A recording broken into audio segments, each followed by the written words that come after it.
ঐশ্বর্য বিশ্বাস প্রশ্ন করেছেন যে ডিভোর্স অথবা বিধবা হওয়ার যে যোগ তার কোনো প্রতিকার আছে কি না। একদম সত্যি কথা বলতে এর বিশেষ কোনো প্রতিকার হয় না, তবে হ্যাঁ কিছুক্ষণের জন্য তাকে ধরে রাখা যায় বা বেঁধে রাখা যায়, সে ধরনের ব্যবস্থা হয়তো করা যায়। যেমন যে গ্রহ বেশি খারাপ আছে সেই গ্রহের প্রতিকারের মাধ্যমে কিছুটা ঠিক করা যায়।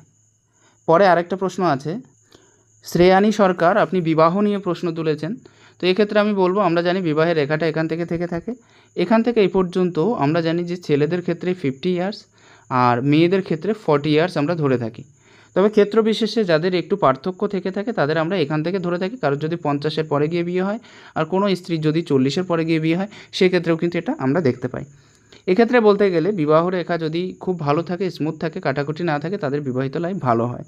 বিবাহের নিচের অংশে যদি কোনো রেখা থেকে থাকে, ছোট রেখা থেকে থাকে, সেটা আমরা প্রেমের রেখা হিসেবে ধরি। এমনকি এর উপরে যদি কোনো রেখা থেকে থাকে সেটাও আমরা প্রেমের রেখা হিসেবে ধরি। যদি এই রেখার উপরে ভালো সাইন থেকে থাকে, ত্রিভুজ সাইন অথবা চতুর্ভুজ সাইন, তাদের বিবাহিত জীবন খুব ভালো হয়। স্টার সাইন থাকলেও ভালো হয়।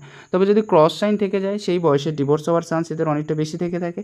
যদি তিল সাইন থাকে তাহলেও কিন্তু ডিভোর্স হওয়ার চান্স অনেকটা বেশি থেকে থাকে। আর যদি এই রেখাটা নিচের দিকে, অর্থাৎ এটা আপনার হৃদয় রেখাকে ক্রস করে নিচের দিকে বেরিয়ে যায়, তাহলে কিন্তু ডিভোর্সের সম্ভাবনা থেকে থাকে। আর উপরের দিকে যদি চলে যায় তাহলে কিন্তু তার বিয়ে না হওয়ার সম্ভাবনাটা বেশি থেকে থাকে। নমস্কার।